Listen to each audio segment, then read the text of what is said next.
pertanyaan yang demikian ini pernah muncul di zaman Buddha ketika seorang upasaka Mahanama ketika itu bertanya kepada Buddha, Bagawa, apakah yang menjadi tanda atau ciri sebagai siswa rumah tangga yang baik?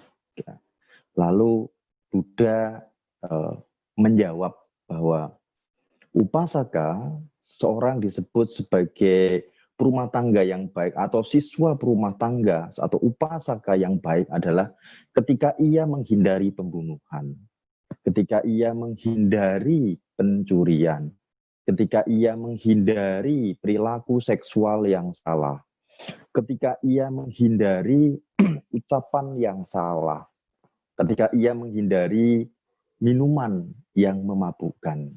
Maka ketika itu upasaka, ia disebut sebagai upasaka yang siswa atau upasaka yang baik.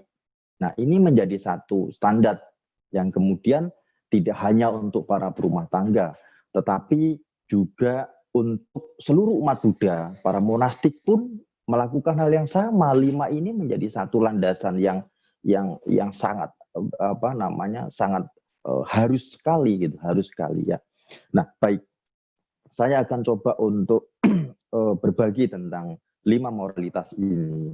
Saya akan berbagi tentang 5 moralitas ini kepada Anda. Oke, maaf. Nah, 5 moralitas ini adalah satu prasyarat bagi kita umat Buddha, baik itu monastik ataupun seorang perumah tangga yang harus taat menjalankan ini. Apa sih yang disebut dengan 5 sila? 5 sila. Nah, sebelum kita bicara itu, kita akan coba pahami dulu apa sih sebenarnya sila atau moralitas itu. Ini yang akan kita pahami, lalu mengapa sih kita harus mempraktekkan moralitas itu, dan bagaimana caranya, serta buah-buah apa yang kita dapatkan. Ini yang akan kita kupas pada Kongko malam hari ini. Baik, moralitas itu adalah kehendak batin untuk menghindari perbuatan jahat.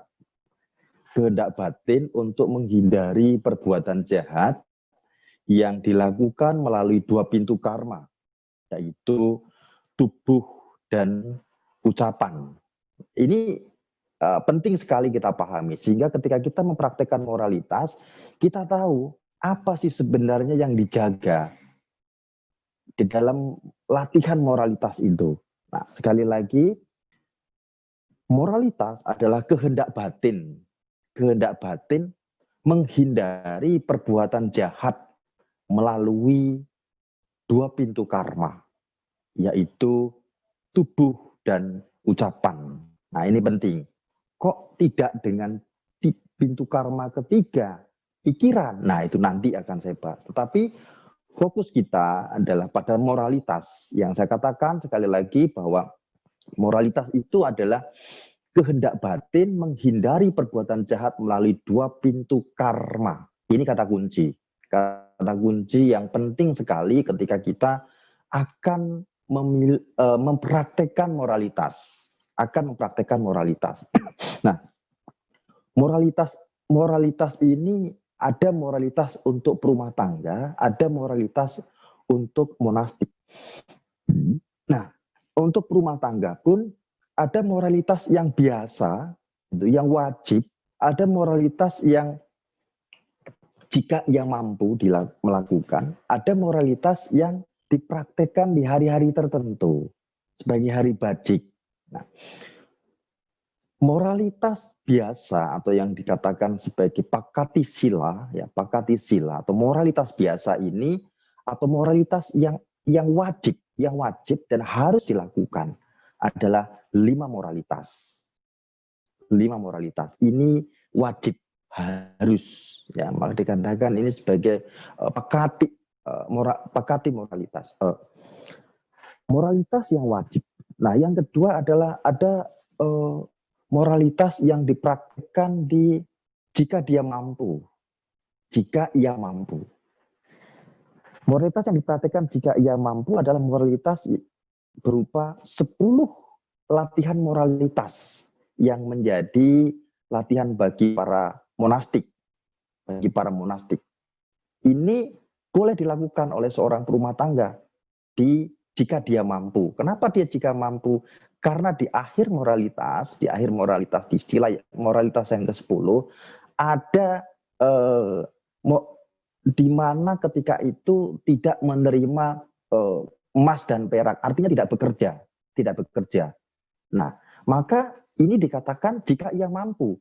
Jika ia mampu hari itu meninggalkan aktivitas pekerjaan dan ia mampu berdiam selama 1 hari 1 malam di saat uposata gitu, atau mengambil hari-hari tertentu yang diyakininya gitu, bagi hari kebajikan, dan ketika itu betul-betul tidak pergi kemana-mana, betul-betul menjaga dalam 10 moralitas itu. Maka dikatakan jika dia mampu, karena ini memang dia harus, seorang perumah tangga harus meninggalkan aktivitas pekerjaan, aktivitas untuk mencari kebutuhan, mencukupi kebutuhan hidup dalam bekerja. Nah, maka ini dikatakan jika mampu, jika mampu. Nah, yang berikutnya adalah moralitas yang dipraktekkan di hari-hari tertentu, yaitu hari-hari uposata, sebagai hari bajik, sebagai hari bajik.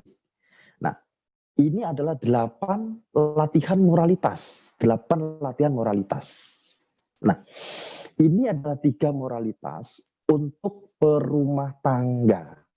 Nah, sekali lagi, ini adalah 3 moralitas untuk berumah tangga. Jadi jelas ya tentang definisi, dan fokus kita pada malam hari ini, saya akan menjelaskan tentang 5 moralitas.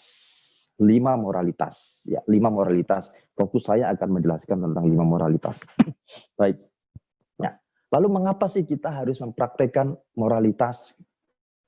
Ini pertanyaan yang seharusnya muncul ketika kita itu menjadi umat Buddha, mengambil perlindungan. Karena di saat Anda mengambil perlindungan, ketika Anda sudah muncul, sudah punya pemahaman, punya pengetahuan, lalu Anda punya keyakinan pada Triratna, lalu mengambil sikap awal yang saya katakan kemarin saat membahas tentang perlindungan, mengambil sikap awal dari keyakinan adalah sikap awal dari sebuah keyakinan adalah mengambil perlindungan. Sikap awal dari keyakinan kepada Triratna adalah mengambil perlindungan. Dan di saat mengambil perlindungan itu secara tradisi itu disaksikan oleh biku atau bikuni secara tradisi. Nah, kalau tidak ada, apakah boleh? Boleh saja. Boleh saja mengambil tekad untuk berlindung kepada Triratna, ya boleh saja. Tetapi secara tradisi, sejak zaman Buddha juga, dan memang juga para biku dan bikuni diizinkan untuk memberikan perlindungan itu, Nah, kita mempraktekkan ini adalah sebagai jalan dalam perlindungan, karena ketika kita sudah mengambil tekad berlindung, nah, Anda ingat ketika Anda yang sudah mengambil tekad berlindung di depan para biku, di depan sangga, ketika Anda sudah mengambil tekad berlindung, ketika itu Anda akan diberi jalan perlindungan, yaitu 5 moralitas. 5 moralitas sebagai jalan perlindungan yang dikatakan ketika itu oleh si biku yang menyampaikan dan mengingatkan, yaitu bahwa moralitas ini mengondisikan kebahagiaan, moralitas ini mengondisikan kesejahteraan, moralitas ini mengondisikan tercapainya nirwana. Ini jalan perlindungan.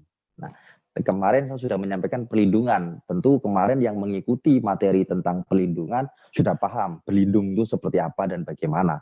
Nah, maka akan sangat jelas sekali nanti ketika Anda ingin mempraktikkan moralitas dan mengerti berlindung itu.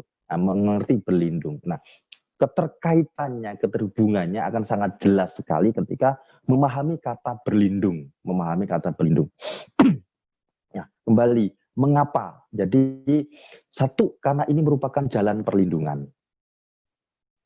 5 moralitas atau moralitas itu merupakan jalan perlindungan. Nah, ini harus betul-betul kita pahami. Yang kedua, moralitas ini adalah digunakan untuk memurnikan dua pintu karma. Memiliki fungsi, kita memiliki fungsi ya, yang menjadi satu alasan kita mempraktikkan moralitas adalah karena kita ingin memurnikan dua pintu karma, yaitu tubuh dan ucapan. Gitu. Tubuh dan ucapan.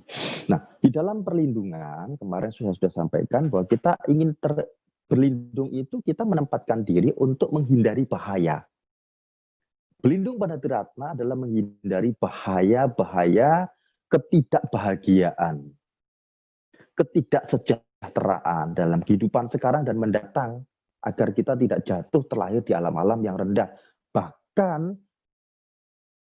kita menghindari kelahiran kembali, ingin mencapai nirwana menjadi Buddha.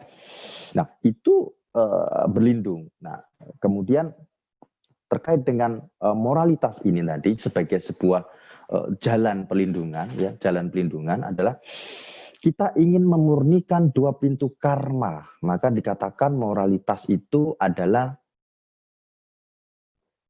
kehendak batin menghindari perbuatan jahat dari dua pintu karma. Nah, ini sekali lagi kata kunci. Mengapa menghindari ini? Kenapa hal-hal ini dijaga? Dua pintu karma ini dijaga dan dihindarkan dari lima moralitas ini? Karena lima moralitas ini, pelanggaran dari lima moralitas ini memiliki bahaya, yaitu bahaya ketidakbahagiaan dalam kehidupan sekarang dan mendatang. Bahaya ketidaksejahteraan dalam kehidupan sekarang dan mendatang. Bahaya untuk kita tidak bisa mencapai nirwana. Nah, inilah maka ini akan sangat nyambung sekali ya dengan pembahasan tentang perlindungan terkait dengan lima moralitas ini. Nah, apa saja itu isi daripada lima moralitas? Saya kira semua sudah cukup paham, tapi kita akan coba untuk mengulas kembali ya, mengulas kembali. Dari lima moralitas itu dikatakan bahwa saya bertekad melatih diri menghindari pembunuhan makhluk hidup. Saya bertekad menghindari mencuri, mengambil barang yang bukan milik, yang bukan milik. Kemudian saya bertekad menghindari perilaku seksual yang salah. Saya bertekad menghindari ucapan salah. Saya bertekad menghindari minuman yang memabukkan. Lima hal ini saya kira sudah cukup dipahami, cukup dipahami lima hal ini. Nah, yang pertama menghindari tentang pembunuhan. Kita akan pahami dulu secara keseluruhan kata menghindari, atau dalam bahasa Pali dikatakan wera mani, ya. Bahasa Palinya itu. Nah, artinya menghindari. Apa yang dihindari? Di situ dikatakan melatih diri menghindari. Menghindari tindakan-tindakan jahat dalam hal pembunuhan. Menghindari perbuatan jahat dalam hal pembunuhan ya, yang dilakukan ya. Dan di mana ketika itu ini didasari oleh kebencian, didasari oleh kebodohan batin. Nah, ini yang mendasari. Nah, moralitas itu mencegah dua pintu karma, sehingga walaupun batin ketika itu memiliki niatan jahat, tetapi ketika ia memiliki keyakinan pada moralitas, dalam hal moralitas yang pertama, maka ia tidak akan melakukan pembunuhan apapun. Dia akan murni dalam moralitas. Karena dia tidak mengucapkan, dia tidak melakukan tindakan apapun yang mengakibatkan pembunuhan. Nah, jadi kata menghindari ini penting sekali dipahami. Menghindari tindakan-tindakan yang mengarah pada pembunuhan. Yang mengarah pada pembunuhan tentu di sini adalah penganiayaan diantaranya. Penganiayaan, menyakiti makhluk lain dengan kekejaman. Lalu yang kedua, menghindari mengambil barang yang bukan miliknya, atau mencuri, menghindari pencurian. Pencurian di sini adalah barang yang mengambil barang yang menjadi milik orang lain, lalu kita ambil tanpa sepengetahuannya. Ini pencurian, dalam dalam kedisiplinan moralitas. Bahkan misal saya sedang berada di tempat saudari Darani misalkan di sana, lalu di sana dia punya buku diletakkan di meja gitu, saya tahu itu bukunya dia saya tahu gitu kan. Lalu tanpa sepengetahuan dia, saya kemudian mengambil buku itu untuk saya baca, saya ambil. Nah, bicara tentang kemudian moralitas, ini melanggar. Jadi ini perlu diperhatikan. Ini penting sekali karena mengambil mengambil barang milik orang lain gitu. Ketika itu milik orang lain tanpa kita permisi, tanpa diketahui pemilik, ini melanggar. Nah, ini kedisiplinan dalam hal kemurnian terhadap sila yang kedua gitu. Lalu yang ketiga adalah menghindari perilaku seksual. Nah, ini sangat luas sekali pengertiannya. Tidak hanya sesama jenis, ya, dengan lawan jenis, bahkan dengan perilaku seksual yang salah. Apapun itu, perilaku seksual yang salah.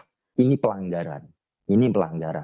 Termasuk misalkan dengan kekejaman dan sebagainya gitu kan. Meskipun dengan suami istri dia sudah menikah gitu, tetapi dengan kekejaman itu adalah perilaku seksual yang salah. Ini masuk dalam sila yang ketiga. Nah, ini penting sekali dipahami. Lalu yang keempat adalah berkaitan dengan ucapan salah. Ucapan salah ini memiliki pengertian ada 4 hal. Ucapan salah ini. Yang pertama adalah ucapan salah ini pertama adalah menghindari kebohongan. Jadi kita harus berbicara hal yang memang nyata, yang benar. Kemudian menghindari fitnah. Ucapan yang menghindari fitnah. Fitnah ini adalah ucapan yang menyebabkan perpecahan. Nah, kemudian ucapan kasar. Kata-kata yang didasari dengan kemarahan, dengan kebencian, gitu. Ini adalah kata-kata yang kasar pasti. Gitu.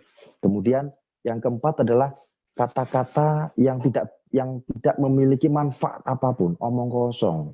Gitu. Artinya tidak benar juga, hal yang tidak benar, kemudian hal yang tidak bermanfaat, yang hanya menimbulkan keributan, menggosip. Gampangnya kalau dalam bahasa kita adalah menggosip. 4 hal ini meliputi kaitannya dengan apa yang disebut sebagai musyawadah. Nah, yang kelima itu berkaitan dengan menghindari minuman yang memabukkan. Ya, minuman yang memabukkan. Ini juga mesti dipahami sekali. Bagaimana Bante kalau minum tidak mabuk? Nah, ini sering kali dimunculkan ya. Pertanyaan yang demikian kalau saya lagi sharing dengan anak muda-muda, kadang-kadang Bante kalau minum tidak mabuk itu seperti apa? Apakah ini juga melanggar? Nah, terkait dengan hal seperti ini saya tegaskan dalam poin kelima ini bahwa di sini dikatakan menghindari minuman yang memabukkan. Menghindari minuman apapun yang memabukkan ketika itu dikonsumsi itu melanggar. Apalagi dengan tujuan untuk kesenangan indria, Mengapa? Nanti saya akan pertegas lagi. Nah, inilah kelima hal itu. Nah, kita lihat lagi. Jadi di sini menghindari kelima hal ini. Nah, kelima ini meliput kelima latihan ini, kelima moralitas ini, yaitu pembunuhan, pencurian, kemudian meminum minuman yang memabukkan. Ini berkaitan dengan tubuh, berkaitan dengan pintu karma tubuh. Nah, ini berkaitan dengan pintu 4 ya. Jadi membunuh, mencuri, perilaku seksual yang salah, kemudian meminum minuman yang memabukkan. 4 hal ini berkaitan dengan tubuh. Nah, yang poin keempatnya tadi musyawadah berkaitan dengan ucapan. Moralitas menjaga dua pintu karma. Dua pintu karma. Nah, lebih jauh lagi, ketika latihan moralitas ini tidak hanya dilakukan dengan penghindaran, tidak dengan penghindaran. Jadi moralitas ini dilakukan dengan penghindaran, ini menghindari. Tetapi ketika moralitas diperhatikan dengan perhatian dalam pengendalian indria, ini beda lagi. Fungsinya lebih halus lagi. Menjaga 6 pintu indria. Menjaga 6 pintu indria. Jadi yang pertama menghindari itu berkaitan dengan hal-hal yang masih cukup kasar di luar ya. Lebih halus lagi adalah pada perhatian, mengembangkan perhatian untuk mengembangkan perhatian untuk menjaga pintu indria. Ketika mata kontak dengan objek apapun gitu, di situ kita tidak menjaga agar batin kita tidak mengintervensi apapun yang dilihat. Maka melihat hanya melihat, ketika mendengar hanya mendengar. Nah, ini lebih jauh pada pemurnian moralitas terkait dengan yang lebih halus lagi. Jadi kita itu mempraktikkan moralitas selain ini sebagai jalan dalam hal perlindungan, kemudian kemudian ini adalah upaya menjaga dua pintu karma, tubuh dan ucapan gitu, dari bahaya-bahaya kejatuhan di kondisi-kondisi yang menderita, gitu, kondisi-kondisi yang menyebabkan penderitaan, dan selain itu juga menjaga pintu indria. Lebih jauh lagi, lebih halus lagi adalah menjaga pintu indria. Nah, lalu yang berikutnya bagaimana cara kita untuk mempraktekkan moralitas. Nah, ini menjadi satu hal yang penting yang harus kita pahami juga gitu. Bagaimana kita mempraktekkan moralitas. Apakah moralitas ini harus dipraktekkan ketika kita itu sudah mengambil tekad tuntunan kepada seorang biku? Apakah demikian? Nah, ini juga menjadi satu polemik kadang-kadang ketika mereka belum ketemu biku, belum mengambil tekad, merasa belum sah. Ingat, definisi moralitas tadi. Moralitas itu adalah kehendak batin untuk menghindari perbuatan jahat melalui dua pintu karma, kehendak batin. Artinya moralitas itu tidak harus diberikan. Moralitas itu tidak harus diberikan oleh siapapun. Moralitas itu tidak harus diminta dari siapapun. Dan moralitas itu bukan diterima dari siapapun.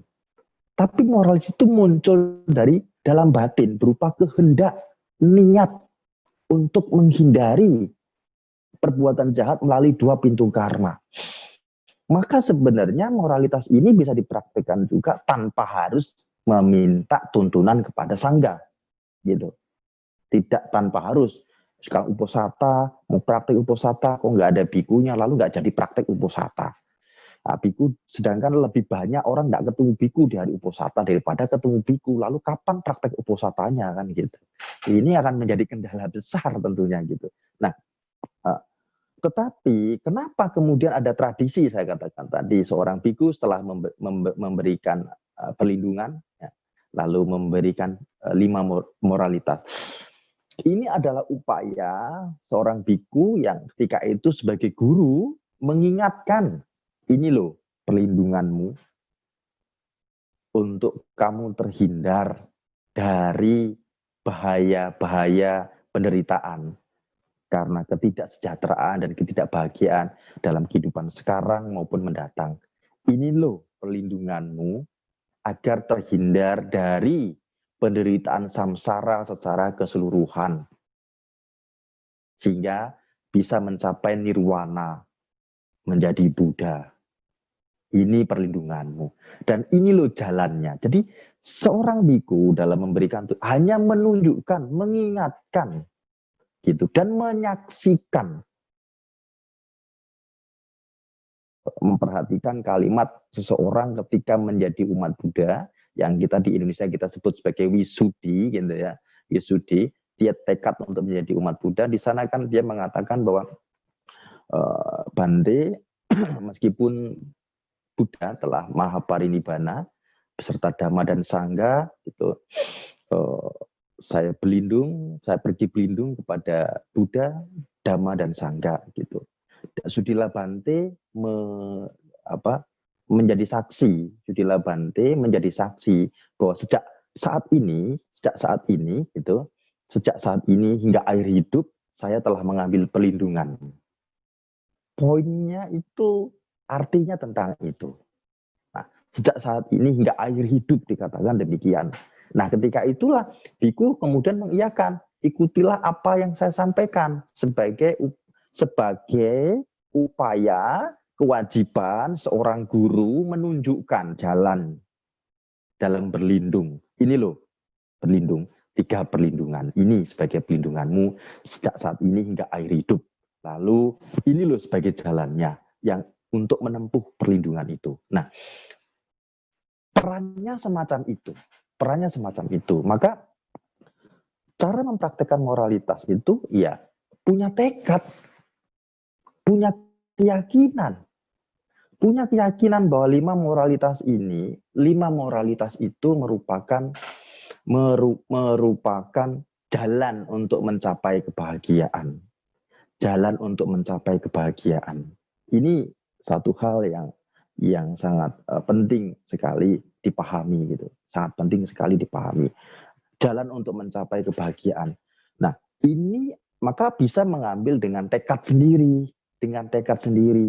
Saya selama duduk, saya akan mempraktekkan 5 moralitas dengan baik.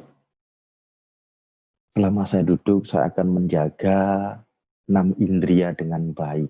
Nah, ini adalah, atau selama sehari semalam saya akan menjaga 5 moralitas dengan baik. Tiap pagi mengambil tekad semacam itu misalnya.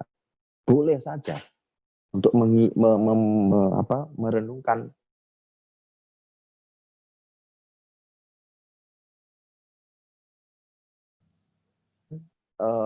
hal lain. Kita melihat 5 moralitas ini dari sisi yang lain lagi. Caranya dalam mempraktekkan ini, bahwa ketika kita mempraktekkan sila yang pertama, moralitas yang pertama,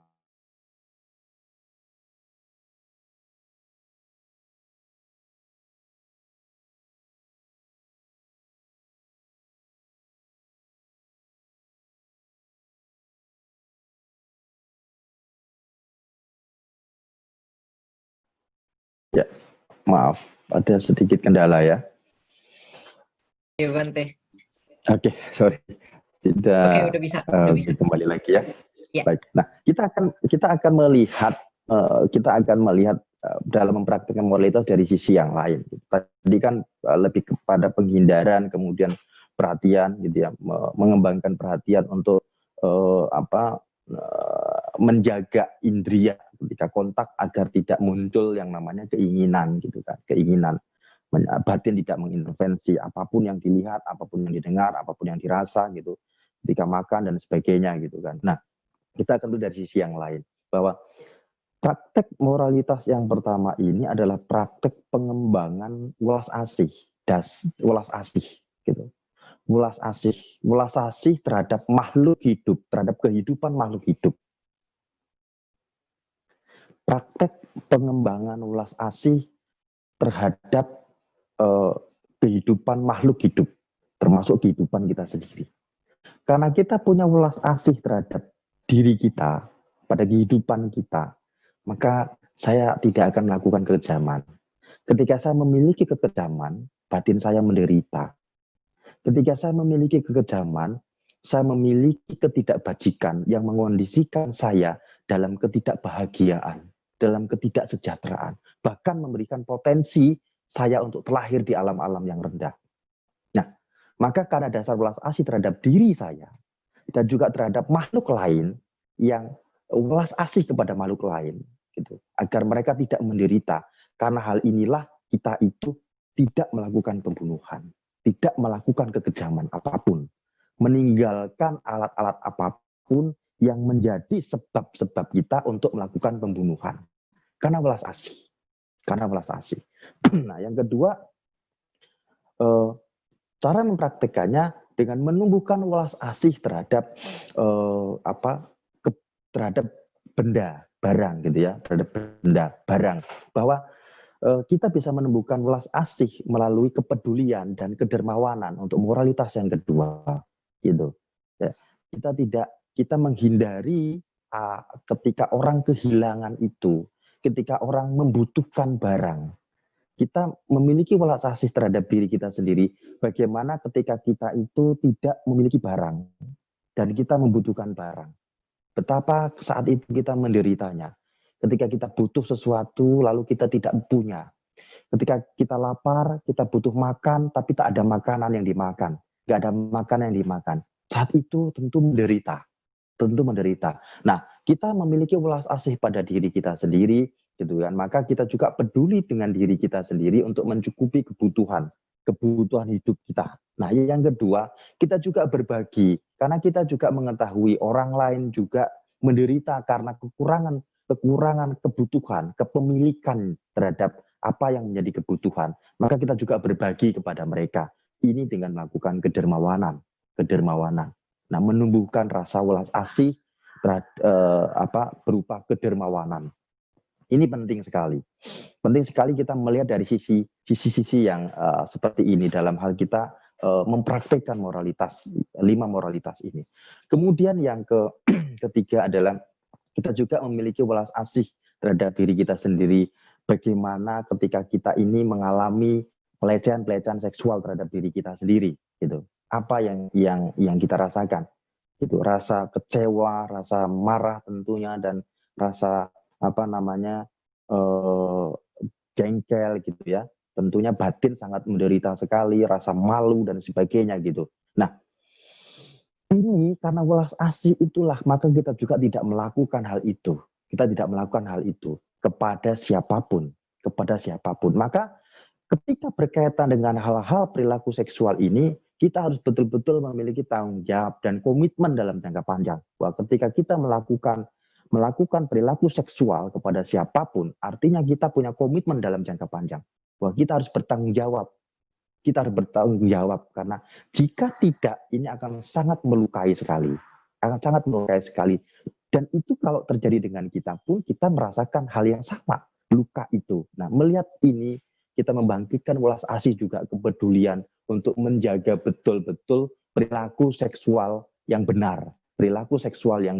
Dalam hal berhubungan. Ini penting sekali untuk terutama para sahabat-sahabat yang muda-muda ya, yang Anda berpacaran dan sebagainya gitu kan. Sehingga Anda akan menjaga diri Anda karena punya welas asih terhadap diri Anda, punya welas asih terhadap masa depan Anda, punya welas asih terhadap batin Anda, terhadap tubuh Anda gitu. Anda memperlakukan tubuh dan batin Anda pun dengan sedemikian dalam hal terkait dengan perilaku seksual. Demikian juga hal ini akan diperlakukan juga kepada orang-orang yang Anda cintai, orang-orang yang Anda sayangi gitu. Akan menjaga hal ini juga kepada mereka. Nah, ini satu hal yang penting kita pahami ya. Welas asih yang tumbuh ketika itu. Nah, kemudian yang keempat itu berkaitan dengan 4 hal ya. Tadi yang keempat itu karena welas asih lah kita merasakan jika kita ini dibohongin itu bagaimana batin kita, luka batin kita seperti apa, menderitanya kita seperti apa, kecewanya kita seperti apa, marahnya kita seperti apa. Ketika kita menerima fitnahan seperti apa, sakitnya batin kita, lukanya batin kita, kecewanya hidup kita gitu. Ketika kita menerima kata-kata yang kasar, bagaimana? Ketika kita menerima gosip dan sebagainya, seperti apa rasanya dengan batin dan juga dengan kehidupan kita.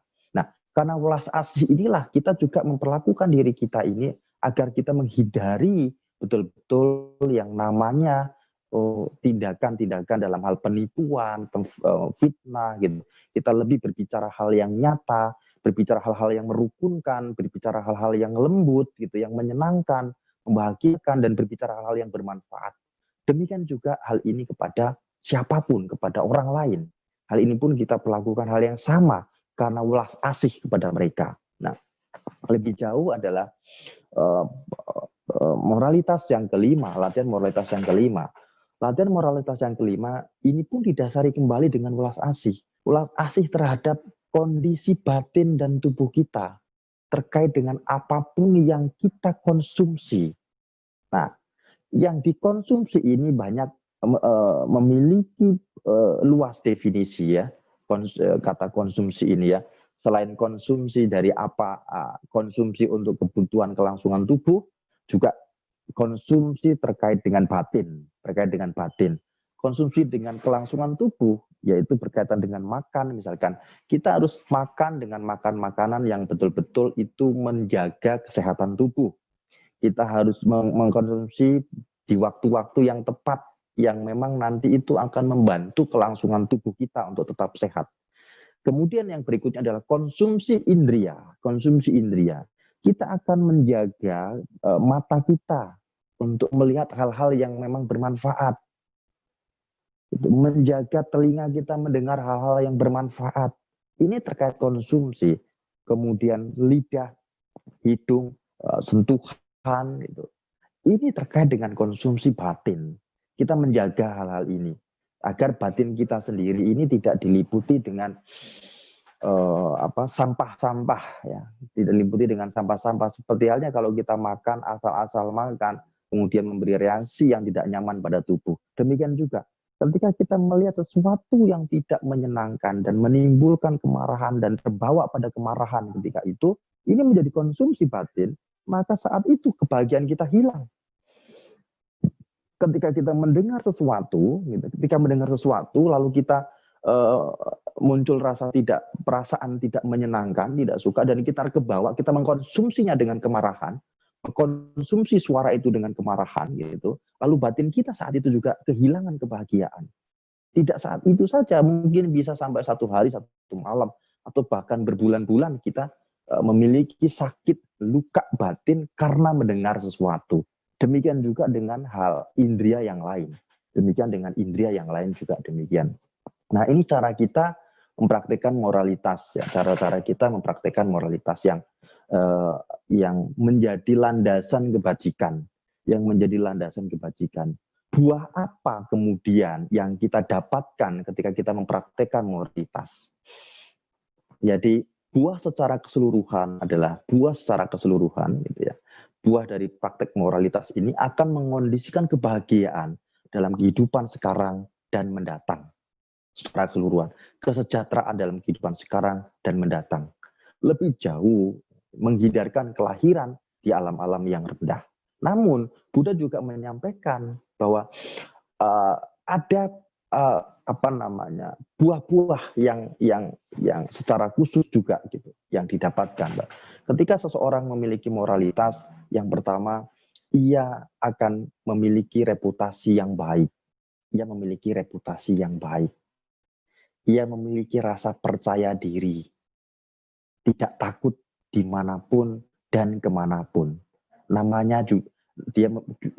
dia juga baik. Dia disenangi oleh siapapun. Batinnya akan senantiasa tenang. Setiap hari, bahkan menjelang tidur pun dia akan tenang, tidur pun tenang. Begitu juga ketika menjelang kematian, batinnya pun diliputi dengan ketenangan, bukan kebingungan, ketakutan, dan kekecewaan. Tetapi ketenangan dan kebahagiaan. Sehingga batin yang demikian ini, Buddha katakan, yang kelima mengkondisikan kelahiran di alam yang bahagia, di alam surga. Nah, lebih jauh ini mengkondisikan untuk pemurnian moralitas yang mengkondisikan batin bebas dari segala kekecewaan, kesedihan, ya. Kemudian ini mengkondisikan kemudahan kita untuk mencapai nirwana. Ini buah-buah daripada moralitas. Ya. Sehingga jika kita ingin memiliki usia yang panjang, gitu, kita ingin memiliki kesejahteraan yang cukup, salah satu hal yang perlu kita lakukan adalah mempraktikkan moralitas. Buah-buah ini yang akan didapat oleh siapapun yang mempraktikkan moralitas. Sekali lagi, moralitas adalah kehendak batin untuk menghindari perbuatan jahat melalui tubuh dan ucapan. Nah, itu adalah 5 moralitas yang saya bagikan kepada Anda pada malam hari ini. Semoga ini menjadi satu suplemen dan mari kita sama-sama untuk perlahan mempraktekkan moralitas ini dalam kehidupan sehari-hari. Mengapa? Kita mempraktekkan dan melatih ini, satu hal yang kita harus renungkan bersama bahwa moralitas itu bukan sebuah bakat. Moralitas itu bukan sebuah warisan. Tapi moralitas itu dihasilkan dari sebuah latihan, pembiasaan, dan keyakinan terhadap buah-buah yang akan diterimanya. Terima kasih. Namo Sang Hyang Adi Budaya, Namo Buddhaya. Waktu saya kembalikan kepada Saudari Dharani. Baik Bante, terima kasih atas uraian Dharma pada malam hari ini. Selanjutnya sebelum melanjutkan kepada diskusi dan tanya jawab, kita hari ini kehadiran juga teman-teman dari IBRC, Ekayana Buddhist Resident Choir, yang akan mempersembahkan lagu juga dan dimohon kepada host untuk membantu mempersiapkannya. Ekayana Buddhist Resident Choir akan memberikan persembahan lagu dengan judul Hari Ini dan Semoga Semua Hidup Berbahagia. Selamat menikmati teman-teman.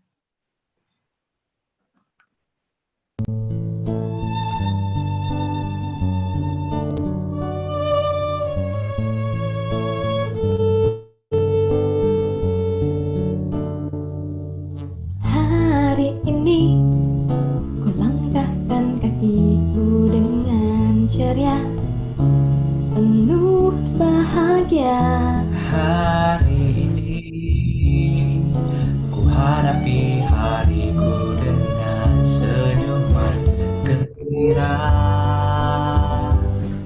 Tak ada ragu dalam hatiku, karena Buddha Dhamma akan menerangiku. Ku kan pergi merasakan indahnya dunia tanpa usikan kesedihan. Dhamma yang telah kau ajarkan buatku mengerti, ku kan rasakan kesejukan untuk hidupku.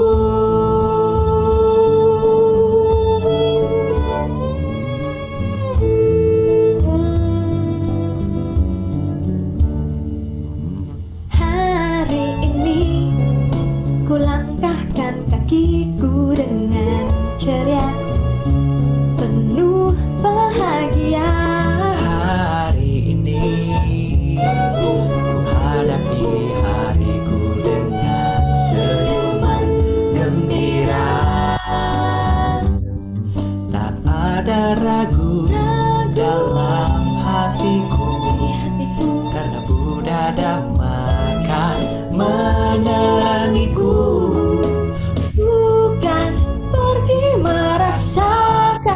Indahnya dunia tanpa usikan kesedihan. Dhamma yang telah kau ajarkan buatku mengerti, ku kan rasakan kesejukan hidupku. Wow, yeah, yeah.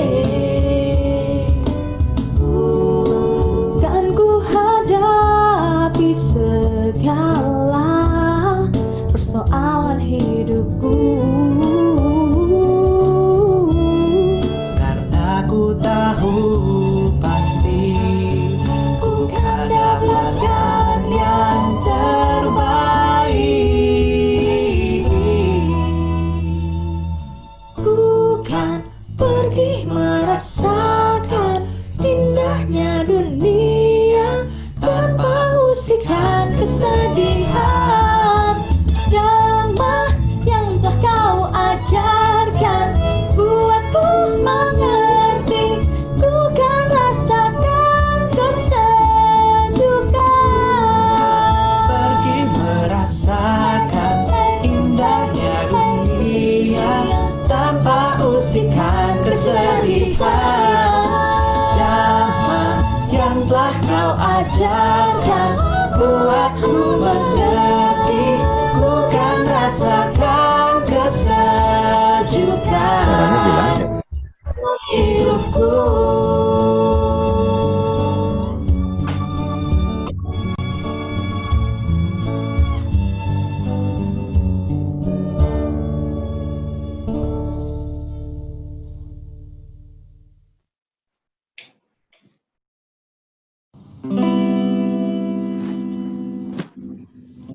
Mari satukan hati, pancarkan cinta kasih, bebaskan diri dari dengki yang mencengkram hati.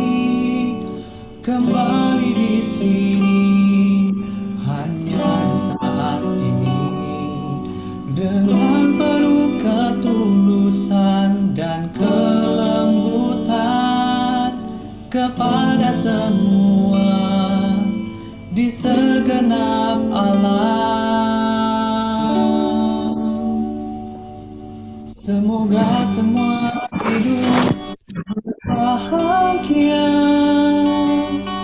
aman dan selamat, sehat sejahtera. Semoga semua hidup berbahagia, aman dan selamat, sehat sejahtera selamanya, selamanya.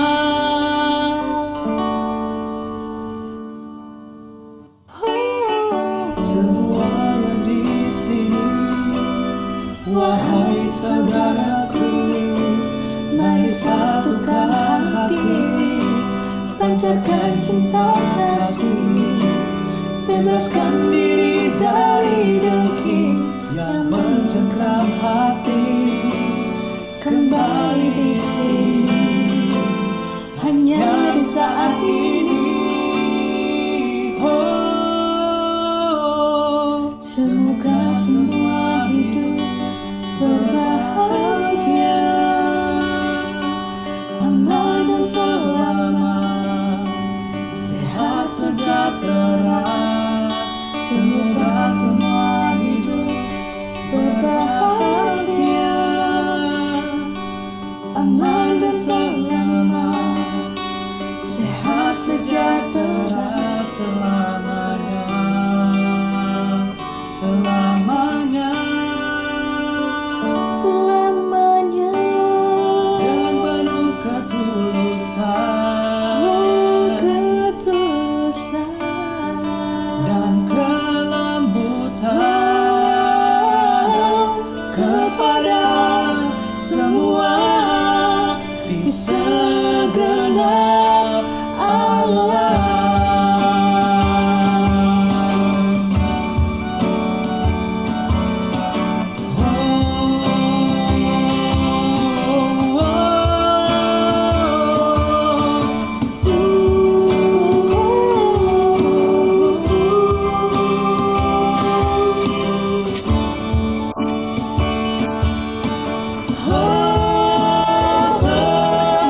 Semoga semua hidup berbahagia, aman dan selamat, sehat sejahtera.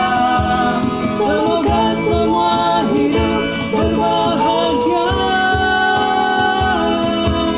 aman dan selamat, sehat sejahtera selamanya. Semoga semua hidup berbahagia,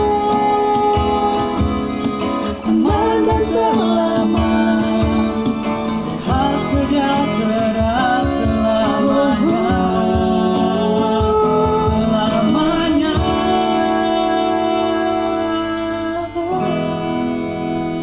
Selamanya.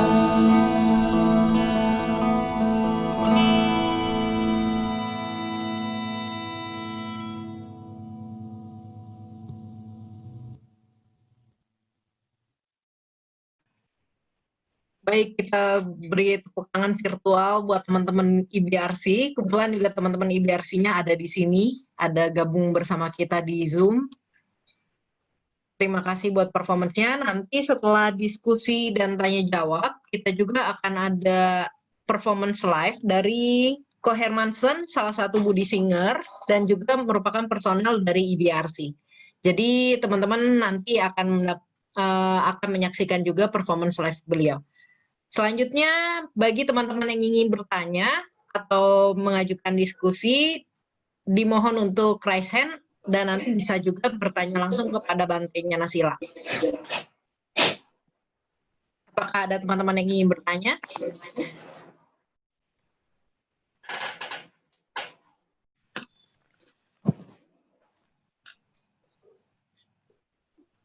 Iya.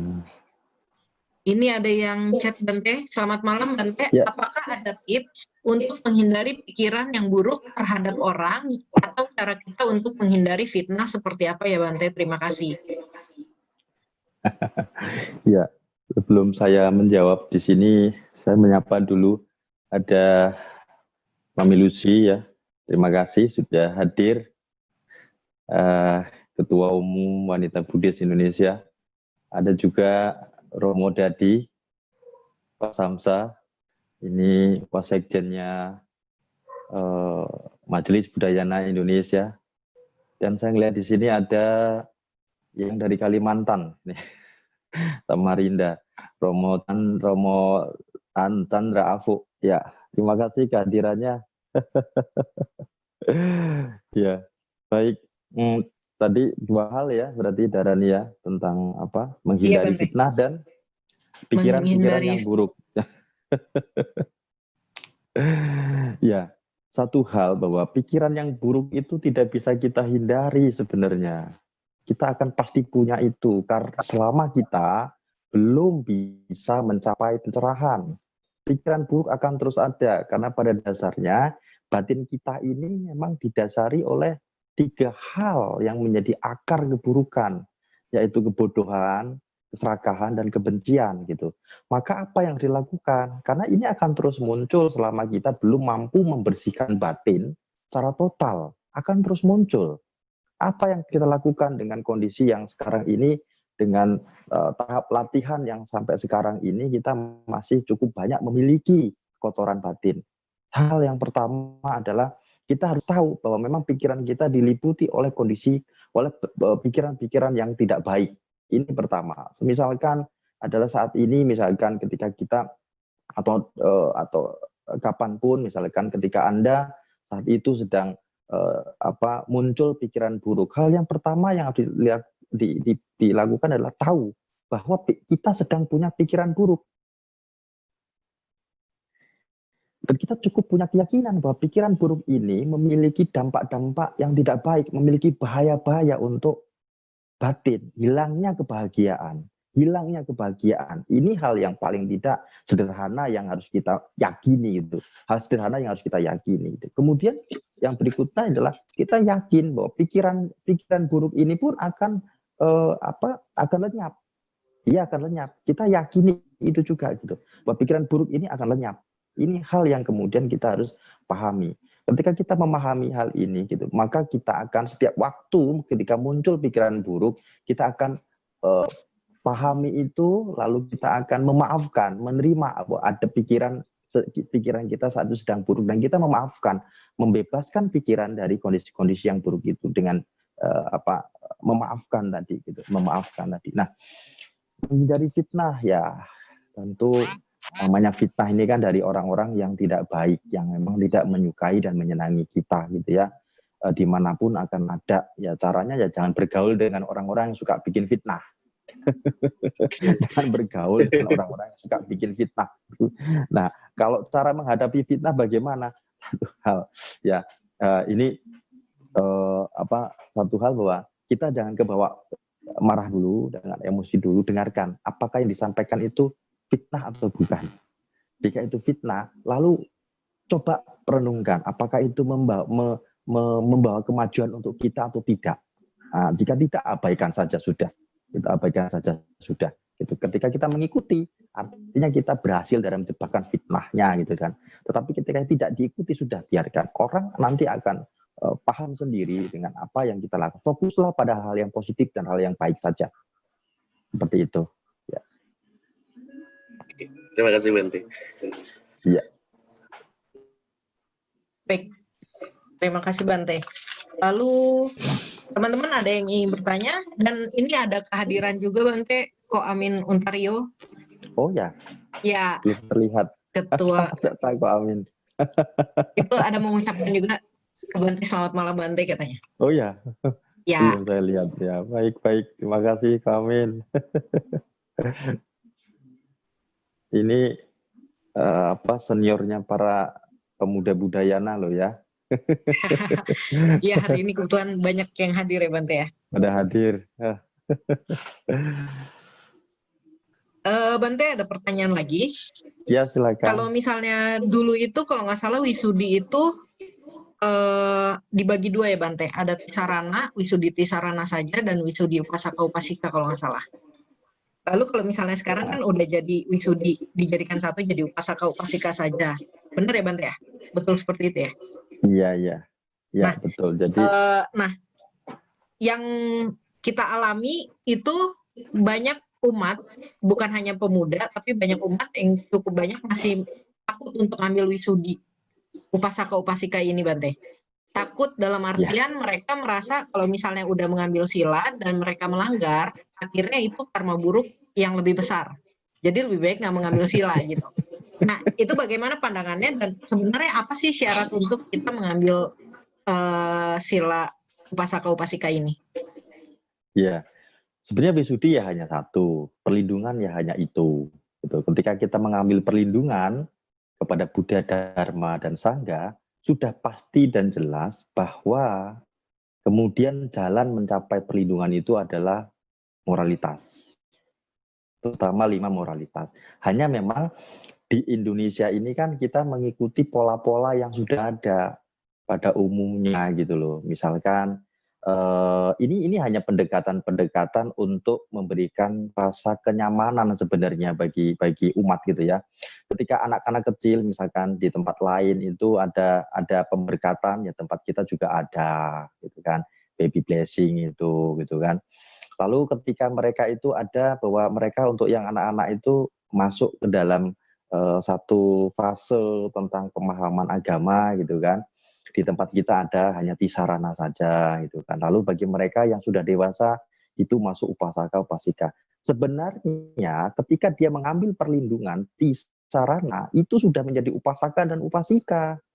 Dan saat itu sudah menjadi kewajiban dia karena dia sudah menyatakan berlindung dan jalan perlindungan harus dilakukan yaitu 5 moralitas. Nah, maka itulah kemudian ketika ini kemudian dikaji lebih dalam lagi bahwa ada interpretasi yang kemudian keliru sekarang yang belakangan ini bahwa aku masih suka mancing gitu kan misalkan. Ini kasus terjadi benar di daerah kepulauan ya ketika itu. Saya masih suka mancing Bante. Jadi saya nggak mau ngambil upasaka upasika, saya ngambil perlindungan saja. Terus bagaimana cara menjalankan perlindungan? Pertanyaannya kan seperti itu. Gitu. Karena jalan perlindungan ada 5 moralitas gitu. 5 moralitas.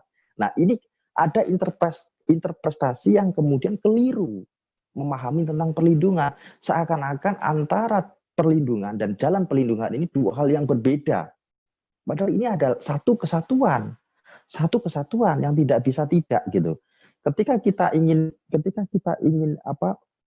misalkan ketika kita ingin makan, ketika ingin merasakan rasa durian gitu, kita harus makan durian, tidak bisa tidak.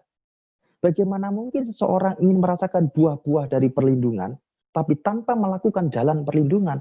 Bagaimana mungkin seseorang mau merasakan buah durian, tapi tanpa makan buah durian? Maka dia tidak akan pernah mengerti tentang apa itu Buddha, Dharma, dan Sangha.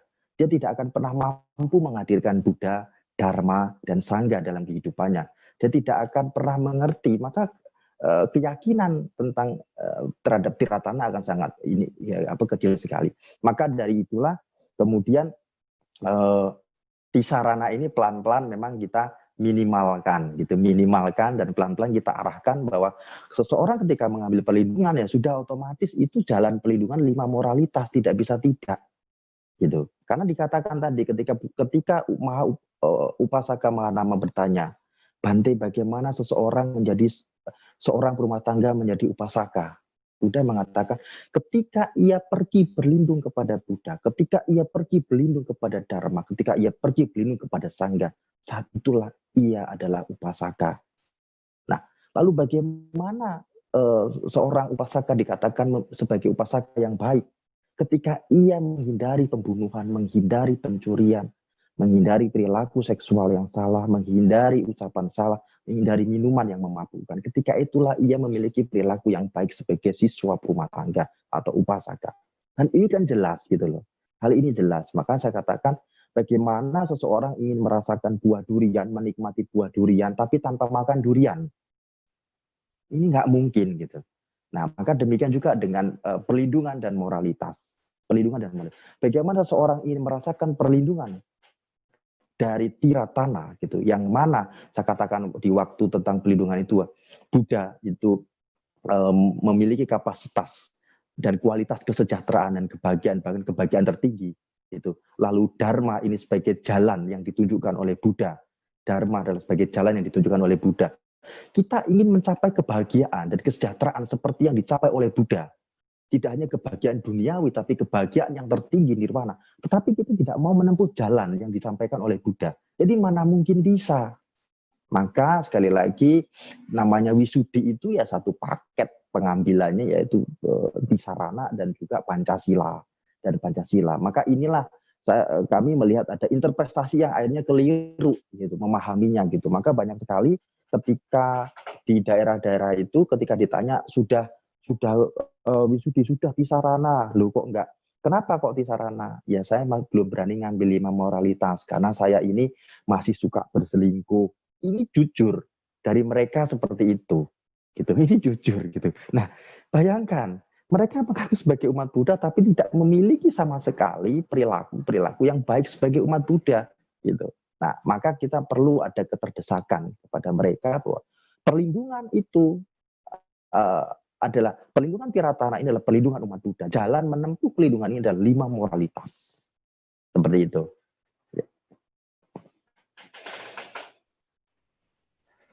Ya, Darani. Baik Bante, terima kasih. Baik teman-teman, Bapak Ibu para sahabat Dharma semuanya, bagi yang ingin bertanya boleh raise hand terlebih dahulu dan langsung bertanya kepada Bante.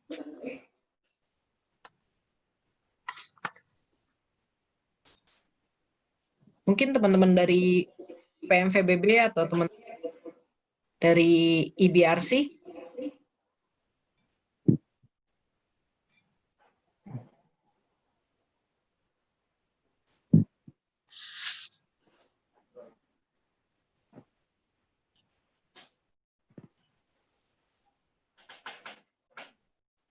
Ya Bante, ini ada yang juga, bagaimana pandangan Bante terhadap judi? Judi Bante, tentang judi. Judi online maupun judi emang judi lah. Ya, judi di sini memang tidak masuk dalam kategori secara khusus dalam hal moralitas ini, tidak, gitu ya. Dia adalah perilaku aktivitas-aktivitas lain yang membawa lebih pada kehancuran terhadap persoalan. Kalau lebih jauh memang dalam hal moralitas adalah dalam hal pemahaman tentang 6 indria tadi, kesenangan, kenikmatan, gitu. Kesenangan dan kenikmatan, ada semacam itu gitu kan.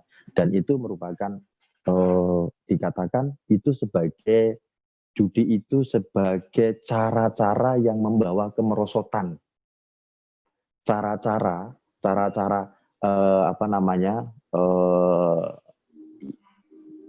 kebutuhan, ya, cara-cara menempuh mendapatkan kebutuhan dengan itu adalah cara-cara yang membawa pada kemerosotan.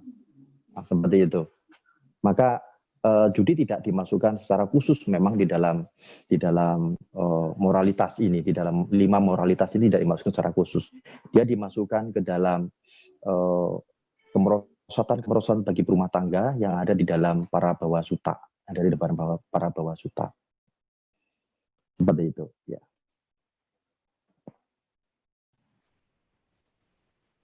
Baik Bante, terima kasih.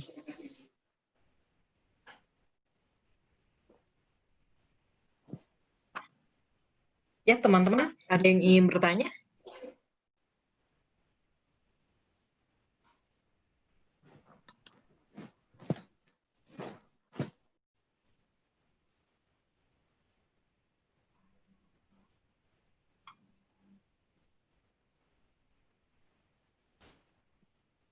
Oke, Bante, ada yang bertanya, selamat malam.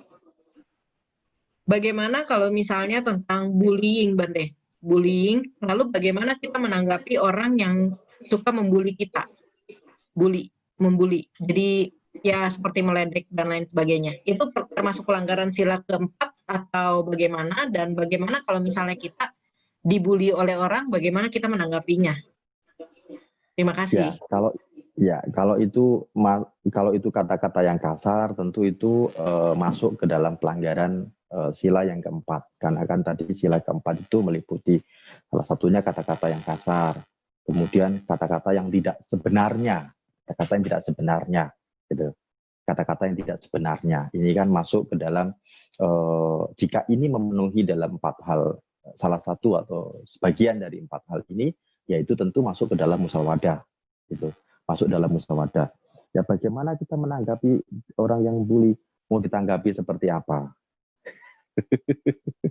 Karena orang yang membuli itu kan tentu dia ingin bahwa kita itu memberikan reaksi ya berupa tanggapan-tanggapan yang lebih agresif tentunya, lebih agresif gitu kan. Intinya adalah ketika terjadi kemarahan, mereka akan semakin senang gitu. Maka cara menanggapinya ya jangan terbawa dengan kemarahan dari hal itu gitu. Jangan terbawa terhadap hal yang memicu kemarahan dari kita, biarkan saja gitu. Artinya jangan sampai terbawa dengan kemarahan karena ini menjadi hal yang penting. Semakin kita memberikan reaksi yang keras gitu, reaktif gitu dengan marah dan sebagainya, mereka akan semakin senang. Mereka akan semakin suka karena memang itulah, karena penderitaan dari kita itulah yang memang mereka itu nanti-nanti yang akan membuat mereka menjadi sangat lucu baginya gitu, sangat memuaskan bagi mereka. Ya kita jangan terpancing dengan hal itu. Usahakan sebisa mungkin apapun yang disampaikan, usahakan kita menjaga batin kita. Nah, maka yang paling bagaimana kata dengan moralitas, yang pertama jangan lakukan tindakan apapun. Sekali lagi dengan tubuh. Ketika kita sudah mulai ada kemarahan yang muncul dalam batin, sekali lagi jangan lakukan tindakan apapun dan jangan ucapkan apapun untuk menjaga moralitas. Jika masih mampu mendengar, jika masih mampu melihat, lakukan dengan tetap menjaga moralitas kita murni. Tapi jika tidak, pergilah dari situ, hindari gitu. Seperti itu.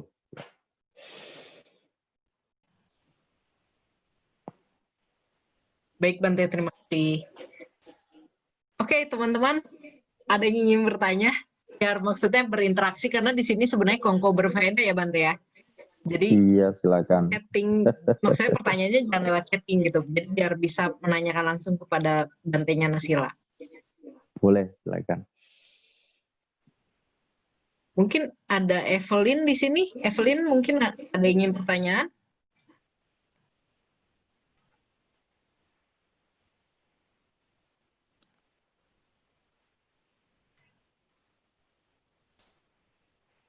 Bante, tadi Bante ada menjelaskan tentang praktik sila itu ada tentang welas asih. Berarti apakah kelima sila itu didasari semuanya itu harus dengan welas asih atau ada motivasi berbeda, Bante? Motivasi lain selain welas asih? Ya, sebenarnya landasan kebajikan apapun itu, bentuk perbuatan baik apapun itu landasannya ya harus welas asih sih. Karena kita melihat bahaya-bahaya yang ada, yaitu berupa penderitaan-penderitaan. Sehingga kita memiliki welas asih terhadap diri kita. Yang pertama paling enggak itu, bahwa kita tidak mau kita hidup kita ini menderita. Gitu. Kita tidak mau hidup kita menderita. Itu yang pertama. Maka kita tidak akan melakukan hal itu. Dan hal ini juga tidak akan dilakukan pada orang lain, karena kita juga tidak mau melihat orang lain menderita. Ini hal yang sangat penting sebenarnya dalam praktek dharma. Dalam praktek dharma, ini hal yang sangat penting. Seseorang tidak memiliki welas asih terhadap dirinya minimal, gitu, itu akan sulit mempraktekkan dharma. Sangat sulit mempraktekkan dharma. Sangat sulit. Tapi minimal dia punya welas asih terhadap dirinya. Sehingga dia paling tidak akan melakukan hal-hal yang membahayakan dirinya. Nah, lebih jauh tentu hal ini akan tumbuh berkembang dan welas asih ini tidak hanya untuk dirinya, tetapi akan mulai muncul untuk orang-orang yang ada di sekelilingnya tentunya gitu. Nah ini akan menjadi satu hal yang yang sangat baik tentunya ke depan gitu, ketika ia mampu betul-betul menumbuhkan welas asih tidak hanya untuk dirinya tetapi juga untuk orang lain dalam praktik dharma. Seperti itu.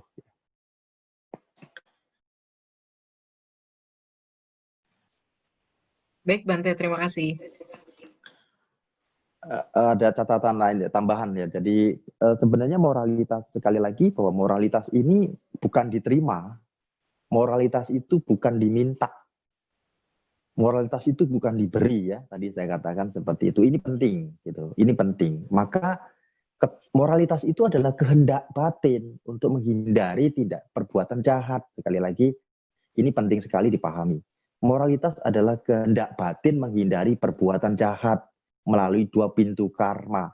Sehingga sebenarnya ketika kita ingin mempraktekkan moralitas, ya, misalkan kita ingin menjaga moralitas gitu kan, dengan baik, selepas aktivitas, kita bisa mempraktekkan hal itu dimanapun sebenarnya. Karena ini kehendak batin, maka harus ada niatan melakukannya, gitu. Ada niatan melakukannya. Karena ini adalah kehendak batin. Maka sebenarnya ketika misalkan kita sedang pergi ke mau bepergian gitu ya, sedang menunggu kereta misalkan, menunggu mobil atau menunggu antrian apapun, baik ketika itu sedang berdiri ataupun kita sedang duduk, kita bisa untuk merenungkan dan membiasakan membangkitkan kehendak dalam mempraktikkan moralitas. Dengan cara ketika itu misalnya sedang duduk, ya kita duduk saat itu, bahwa tekadkan saat itu selama duduk ini tidak akan menjaga 5 moralitas dengan baik. Minimal ketika itu ada semut yang menggigit, kita ingat bahwa kita baru punya tekad itu. Gitu. Minimal ketika itu seperti itu. Minimal ketika itu kita akan berkata kasar waktu itu, mungkin ada hal yang membuat kita tidak senang.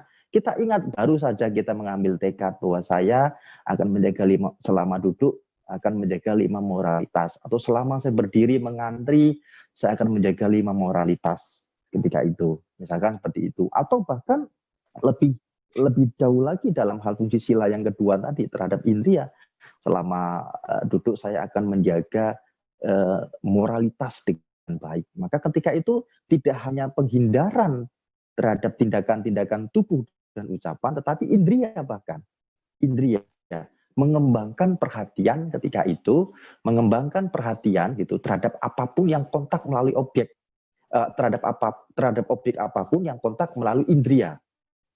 Ketika itu sedang berdiri, kita sadar dengan sadar dan perhatian bahwa sedang berdiri, itu sentuhan, sadar. Ketika kita melihat, kita sadar dengan penuh perhatian, kita melihat, itu muncul bentuk pikiran apapun, kita pun tahu, gitu. Karena ini yang disebut dalam sehari-hari adalah mindfulness kan sebenarnya kan, mindfulness ya, hidup berkesadaran gitu. Ketika ini dibangun, ini akan pelan-pelan membawa kondisi pada kemurnian terhadap moralitas. Karena sekali lagi saya katakan bahwa moralitas ini bukan bakat. Moralitas ini bukan warisan dari orang tua, bukan. Gitu, bukan. Moralitas ini hasil latihan. Artinya bahwa moralitas akan terbentuk apabila kita memiliki kebiasaan. Kebiasaan hidup. Nah, maka ini perlu dipraktekkan setiap waktu dan setiap saat. Dimanapun. Kita selalu untuk mengambil tekad semacam itu. Selama tidur misalkan. Mau tidur, itu sudah berbaring. Itu agar kita punya tekad dalam hal moralitas dan memiliki kehendak dalam praktek moralitas sehingga menjadi karma yang cukup buat kita selama tidur. Saat itu kita ambil tekad juga bahwa selama saya berbaring dan tertidur, saya akan menjaga moralitas dengan baik, dan ini mengondisikan kebahagiaan dan kebahagiaan dalam tidur. Aspirasikan ke situ juga gitu. Ini hal yang baik yang bisa dilakukan setiap waktu, setiap saat gitu. Sehingga moralitas itu akan menjadi sesuatu yang bukan hanya dipraktekkan di saat kita sedang diwihara, bukan hanya dipraktekkan saat uposata saja gitu, tidak. Tetapi setiap waktu, setiap saat kita mengingatkan batin kita, karena sekali lagi moralitas itu bukan diberi, bukan diterima dari biku, itu bukan, bukan diberi, diterima dari biku, bukan, sekali lagi, atau diminta dari biku, tidak. Tetapi ini kehendak batin, ini kehendak batin. Maka kehendak batin ini harus diulang-ulang. Kenapa? Saya katakan bukan bakat. Bakat kita itu kehendak nggak baik. Gitu. Coba sekarang saja, Anda saat ini saja, renungkan, lihat batin kita, banyak mana antara kehendak baik dan kehendak yang buruk saat ini saja, gitu. Saat ini saja banyak mana, gitu. Dasar batin kita itu adalah loba, dosa, dan moha. Maka niatan-niatan baik itu harus menjadi satu kebiasaan, dan itu terus diingatkan untuk batin kita, sehingga moralitas akan menjadi cara hidup kita. Moralitas itu menjadi sebuah budaya bagi kita, dan akan mudah buat kita mempraktekkan moralitas, sehingga tidak ada lagi kata kok sulit ya, karena kita paham proses.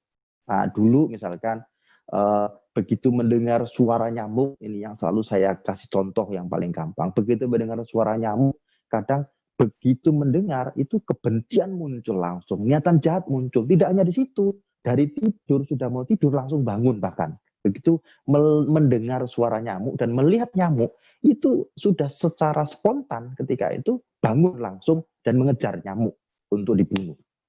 Paling tidak ketika kita mulai ada menghindari gitu. Kita menahan ketika itu, tidak bangun. Baru ngelihat saja batin masih diliputi dengan niatan jahat. Oke lah gitu kan. Oke, tapi paling tidak sudah tidak dengan tubuh dan ucapan. Itu minimal seperti itu. Lambat laun ini akan menjadi kebiasaan dan batin kita menjadi lembut.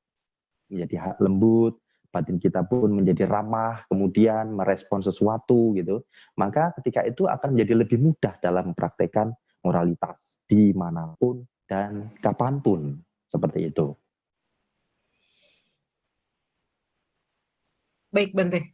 Terima kasih atas penjelasan tambahannya. Oke, kebetulan ini juga live YouTube, Bante. Jadi saya mengundang juga teman-teman yang nonton di YouTube, itu bisa juga menanyakan pertanyaan lewat live chat-nya. Nanti biar saya dan tim yang bisa menyampaikan ke Bantenya. Lalu teman-teman yang ada di Zoom, dimohon untuk ikutan bertanya, supaya acaranya interaktif. Tadi sih sepertinya ada yang ingin bertanya, Bante, cuman dia tidak bisa mengaktifkan kameranya. Mana ya? Iya. Sherlyn ya? Sherlyn, boleh bantu coba di-unmute?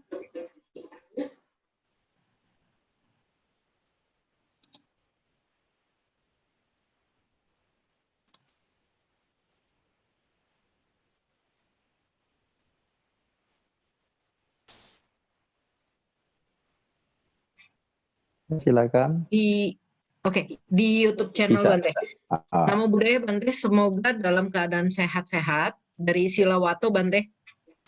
Saya mau tanya, satu terkait dengan banyaknya hoax di dunia medsos saat ini, apakah menyebarluaskan hoax merupakan pelanggaran sila keempat, Bante? Mungkin satu persatu ya, Bante, ada beberapa pertanyaan soalnya. Putus-putus, Dar. Bisa diulang lagi. Tentang hoax, Bante. Hoax. Tempat putus-putus suaranya. Halo? Bante?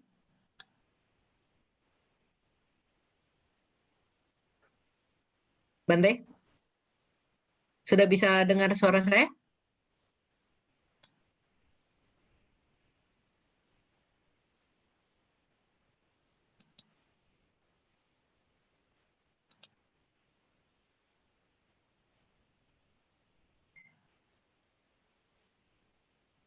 Tampaknya kendala teknis. Ya, Bante? Sudah bisa dengar suara saya?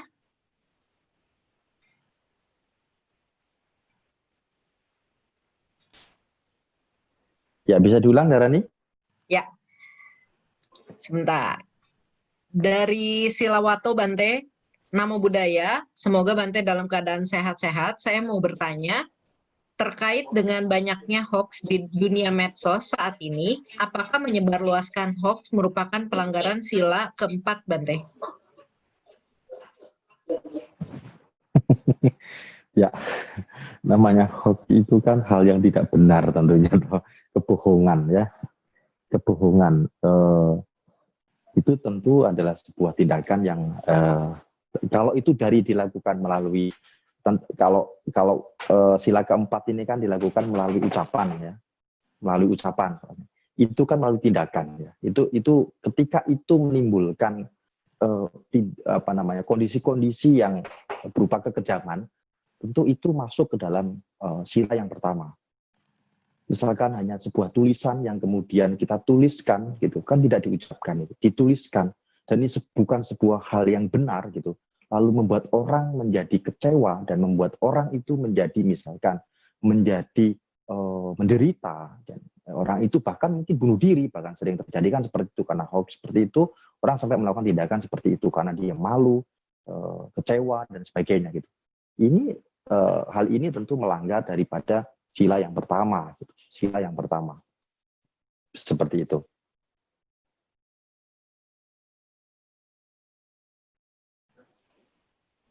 Baik, semoga menjawab. Yang kedua, Bante, pertanyaan dari Silawato juga.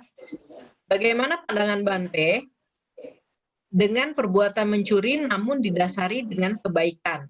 Misalnya, hasil mencurinya itu untuk membantu orang-orang susah seperti Robin Hood di film, atau perbuatan white lies. Berbohong demi kebaikan, bagaimana dilihat karmanya? Terima kasih, Bante. Ya, karma itu bukan satu kesatuan yang wungkul, tapi momen per momen. Saat Anda punya niatan untuk mengambil, niatan jahat untuk mengambil milik orang, itu pencurian. Itu niatan jahat. Kemudian Anda melakukan, dan itu terjadi pencurian. Ini jelas melanggar moralitas. Tapi kemudian setelah itu barang itu menjadi milik, barang itu kemudian Anda pegang, dan Anda kemudian membagikan, punya niatan, ini niatan baik, punya niatan, dan Anda melakukannya, memberikan, ini perbuatan baik. Ini dua hal yang berbeda. Jadi kita tidak bisa mengeneralkan bahwa kemudian dikatakan mencuri ini baik gitu. Sama halnya seperti ini. Ketika Anda meminum racun, gitu, ketika Anda meminum racun, Anda tetap akan mendapatkan dampak dari racun itu. Tidak bisa tidak. Tapi ketika Anda meminum madu, Anda juga punya dampak yang positif dari minum madu. Minum racun akan memberikan dampak yang negatif. Madu akan memberikan dampak yang positif. Seperti itu. Dua hal ini berbeda. Anda campur madu dan juga tidak bisa campur juga kan. Dia tetap akan memberikan dampak yang racun akan memberikan dampak yang negatif juga, yang madu juga memberikan dampak yang tentu positif juga. Jadi dua hal yang berbeda, namanya momen yang berbeda. Dan karma itu bukan satu kesatuan yang unggul gitu, yang tidak terpisah. Karma itu momen per momen kan. Saat itu punya kehendak apa ya itu gitu kan. Saat ini Anda punya kehendak marah, ketika saat ini Anda punya kehendak tidak suka dan Anda marah, saat ini kebahagiaan Anda saat ini juga hilang. Kebahagiaan Anda saat ini hilang. Punya kehendak gitu. Nah, dalam moralitas, ketika kehendak marah ini kemudian diwujudkan dalam ucapan gitu, ya tinggal nunggu reaksi daripada lingkungan, mencela kita, gitu, tidak percaya dengan kita dan sebagainya, takut dengan kita dan sebagainya. Itu. Nah, jadi mencuri tetap mencuri, berderma tetap berderma. Dua hal yang tidak bisa kita jadikan satu untuk digeneralkan ini baik, tidak bisa. Seperti itu. Baik, terima kasih Bante. Ini ada chat masuk di Zoom. Namo Buddhaya Bante Sila. Saya mau bertanya, saya kadang bisa menjaga lima sila. Kadang tidak bisa juga menjaganya. Misal karena marah. Bagaimana cara menjaga kontinuitas untuk menjaga sila dengan baik? Lalu yang kedua, salahkah jika kita sedang marah menyebabkan orang sekitar terganggu, padahal 30 menit lagi mau ada kebaktian online misalnya, lalu muncul perasaan malu dan kita jadi batal untuk ikut kebaktian online. Terima kasih. Ini curhat ya. Ya, ada yang curhat Bante. Ya, mudah-mudahan bukan curhatan dari moderator ini. Enggak, ini namanya Budi Bante Iya, iya, iya. yang Iya, chatting. iya. Namanya sama kayak Bante enggak ya? Oke. Baik. Iya. Ya syukur ya ketika Anda mampu menjaga 5 moralitas ya meskipun mungkin dalam waktu yang terputus-putus, dalam jangka waktu yang terputus-putus tapi kemudian berlanjut lagi, itu hal yang sangat baik. Bagaimana menjaga kontinuitas ini gitu. Sekali lagi seperti yang saya katakan, saya jelaskan tadi bahwa kita itu tidak punya kebiasaan baik. Kita itu senantiasa punya kebiasaan buruk gitu ya. Nah, maka moralitas ini bukan dihasilkan, moralitas ini bukan keturunan, moralitas ini bukan diberi, bukan diminta, gitu ya. Ingat, gitu. Moralitas itu hasil dari sebuah latihan. Maka apa yang dilakukan? Melatih terus-menerus dengan cara mengingatkan batin, seperti yang saya katakan tadi. Dimanapun, kapanpun, ketika ada selah waktu tidak fokus pada aktivitas yang yang lain, itu sedang tidak melakukan aktivitas, ingatkan diri saat itu. Saya akan berdiri, selama berdiri menunggu apa, misalkan mengantri tadi saya katakan, saya akan menjaga 5 moralitas dengan baik, atau menjaga 5 moralitas secara keseluruhan, yaitu 6 indria. Misalkan seperti itu. Dimanapun, kapanpun. Terus diingatkan ketika ada waktu senggang tidak melakukan apapun, ingatkan pada diri. Terus seperti itu. Nah, jadi ketika Anda punya niatan, ketika Anda punya kemarahan dan belum terlontarkan dalam ucapan yang kasar, itu belum sampai ke situ, maka ketika itu moralitas tidak terlanggar, gitu. Atau Anda belum melakukan tindakan yang kejam, gitu, sehingga membuat orang lain terugikan, menderita, tapi itu tidak melanggar moralitas, baru di dalam batin. Baru dalam batin, kan, tidak ada masalah. Maka selalu saya katakan, ketika terjadi gejolak batin, gitu, kemarahan misalkan gitu, ingat yang pertama kali dilakukan adalah menjaga moralitas kita dengan cara jangan lakukan aktivitas apapun ketika sedang dalam kondisi marah, diam. Itu jauh lebih baik, jauh lebih baik. Gitu. Lalu jangan ucapkan apapun ketika dalam kondisi batin sedang diliputi kemarahan, sehingga ketika itu minimal kita menjaga moralitas kita. Nah, terlebih ketika kita sudah tidak melakukan tindakan apapun, ini kan moralitas yang pertama tadi ya, melalui 2 pintu karma. Lebih jauh lagi ketika kita melihat saja kita sudah muncul kemarahan, ya, melihat muncul kemarahan, mendengar suaranya saja muncul kemarahan, bau keringatnya saja sudah muncul kemarahan gitu kan. Bau keringatnya saja gitu kan. Baru mau mendengar ia hadir saja gitu kan, timbul kemarahan. Dan kita menjaga agar batin kita tidak diliputi kemarahan, apalagi sampai pada tindakan pelanggaran moralitas, ada baiknya hindari. Jika tidak mampu mengendalikan batin, hingga akan sampai pada tindakan pelanggaran moralitas, lebih baik hindari. Hindari bukan karena kebencian. Diam itu bukan karena kebencian. Menghindari untuk tidak bertemu misalkan dari penyebab kemarahan bukan karena kebencian, karena melindungi batin dari kemarahan. Karena welas asih kita kepada diri kita, pada batin kita. Welas asih kepada juga orang lain gitu. Yang jika kemarahan ini diteruskan sampai pada ucapan dan juga perbuatan tubuh, ini akan merugikan orang lain dan merugikan diri sendiri. Melihat hal ini, maka hindarkan sampai betul-betul batin itu damai. Ketika sudah damai, baru lakukan interaksi. Seperti itu. Ya.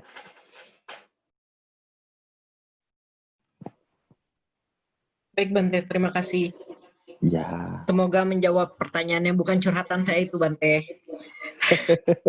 Oke, ada yang bertanya Bante di YouTube chatnya, Bante, kalau kita kebanyakan memendam emosi di batin dan tidak diungkap melalui tindakan fisik, bagaimana mengatasi agar tidak stres? Pertanyaan dari Marcella Queen, Bante.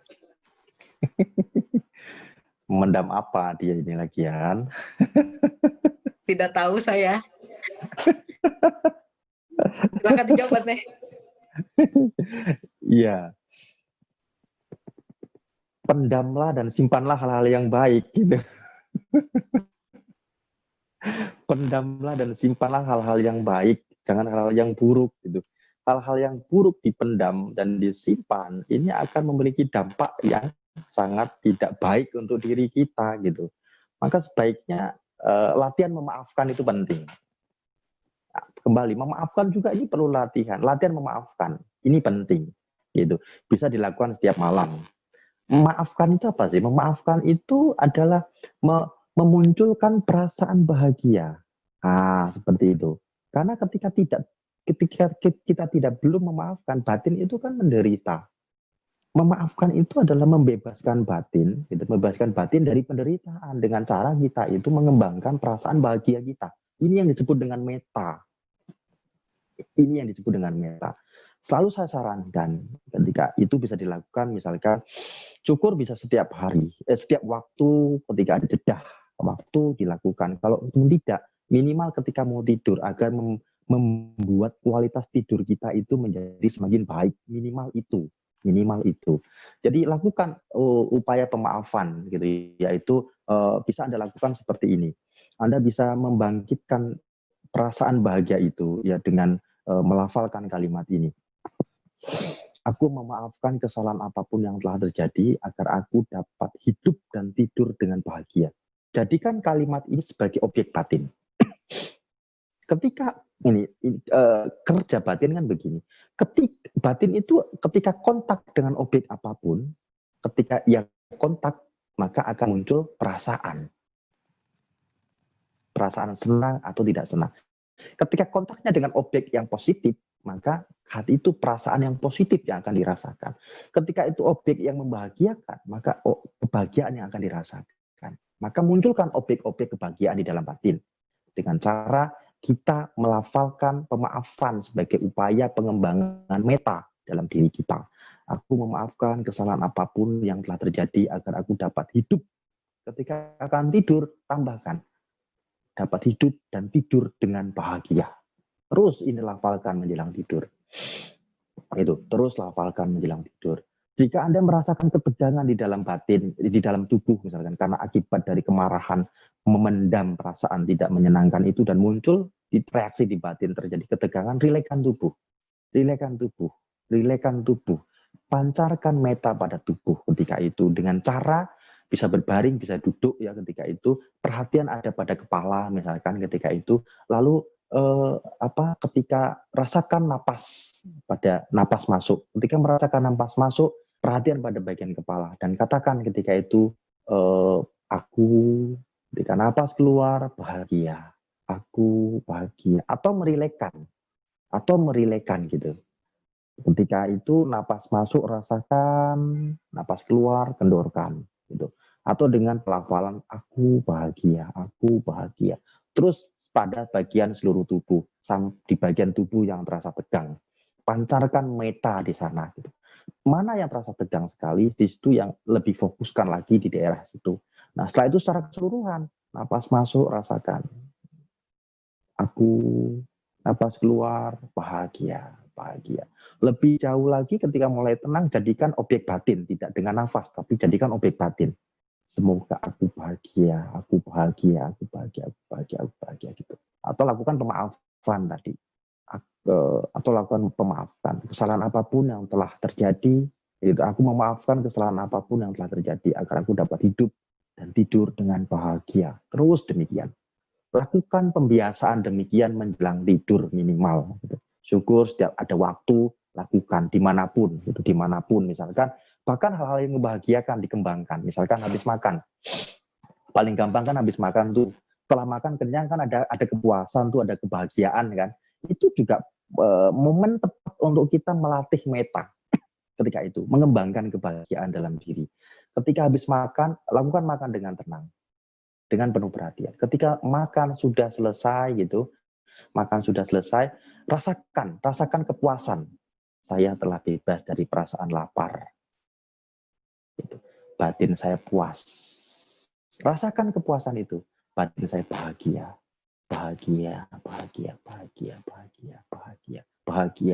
Terus kembangkan. Terus jadikan objek. Terus rasakan dan jadikan objek. Terus menerus. Gitu. Dan katakan terus dalam batin bahwa ini upaya melatih.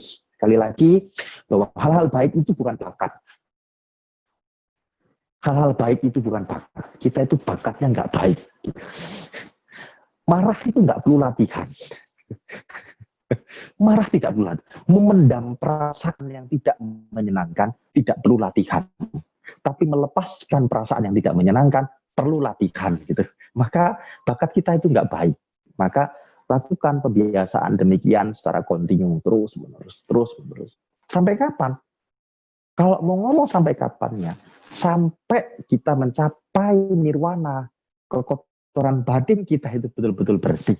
Selesai tugas latihan kita. Itu seperti itu ya. Terima kasih. Ini orangnya hadir di sini enggak ini ya? Enggak Bante, jadi cuman di YouTube. Di YouTube ya. Ya. Oke Bante, mungkin terkait dengan yang barusan Bante jelaskan, itu ada pertanyaan tentang bagaimana jika kita sadar kita sudah melanggar sila, apa yang harus kita lakukan. Lalu yang selanjutnya, mana tadi ya? Bante menyebutkan kalau yang mau berminat, ya. Sudah bisa dengar suara saya, Bante? Tampaknya hari ini sinyal Wi-Fi-nya agak kurang baik ya di beberapa tempat.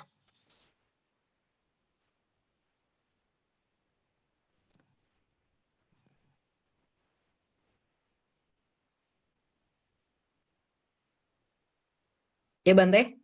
Sudah bisa? Ya. Oke, Darani. Ya. Nyambung sudah? Tadi, ya, bisa diulang? Tadi nyambung pertanyaan yang tadi, lalu yang kedua, Bante menyebutkan kalau yang mau berminat bisa praktik 8 sila. Mohon dijelaskan apa saja 8 sila, lalu keuntungan atau hasil karma masing-masing sila, dan bagaimana tata cara mengambilnya. Apakah cuma berlaku untuk 1 hari atau bagaimana? Terima kasih. Ini pertanyaan terakhir ya Bante untuk malam hari ini.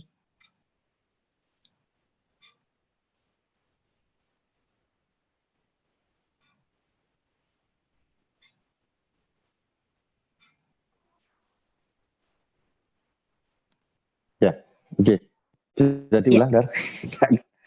Tadi putus-putus, sorry. Ya, intinya kalau yang pertanyaan pertama, terkait dengan tadi kan Bante menjawabnya tentang pemaafan ya Bante. Nah, lalu kalau misalnya dia sudah menyadari bahwa dia melanggar sila, apa yang harus dia lakukan?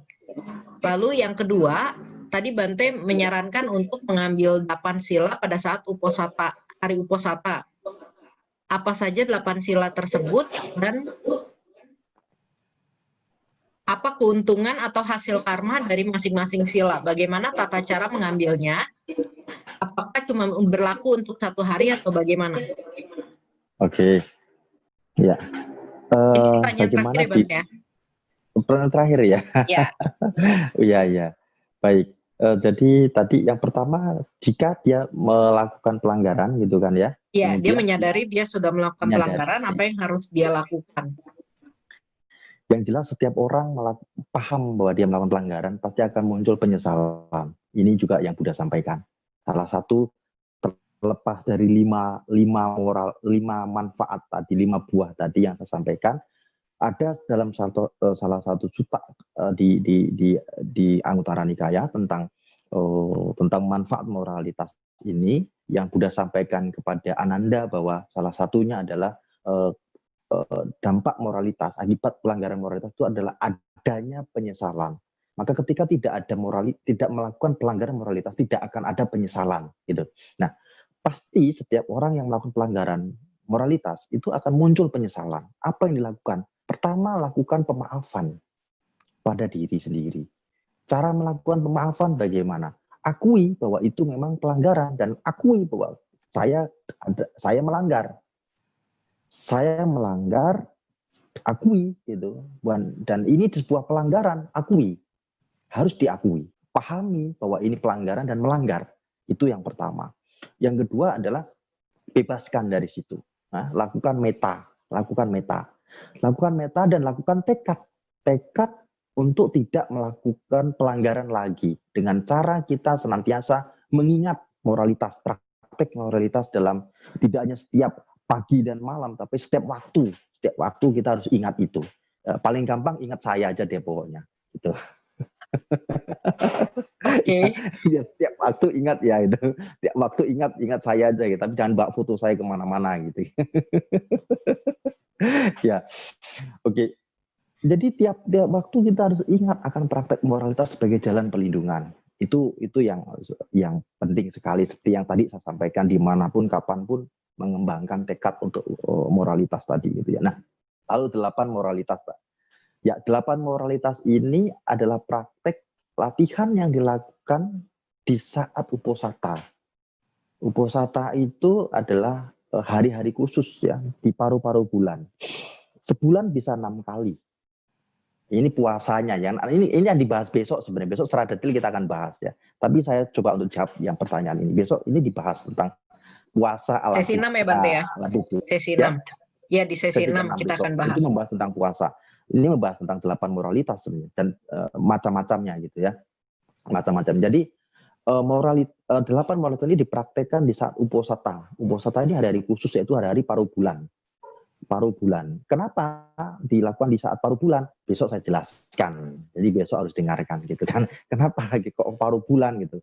Nah, saya kasih sedikit bocoran gitu tentang paruh bulan yang tentang uposatha yang pakati. Jadi ada 3 macam uposatha. Ada 3 jenis uposatha. Saya jelaskan untuk saat ini yang pertama saja. Pakati uposatha, yang uposatha biasa. Uposatha biasa ini bisa dilakukan sebulan 6 kali. Yaitu dalam setiap paruh bulan ya, artinya 2 minggu itu dilakukan pada hari ke-5, itu hari ke-8 dan hari ke-15 dan berikutnya, jadi 6 kali. Atau dilakukan selama 4 kali. 4 kali. Sebulan itu 4 kali. Hari ke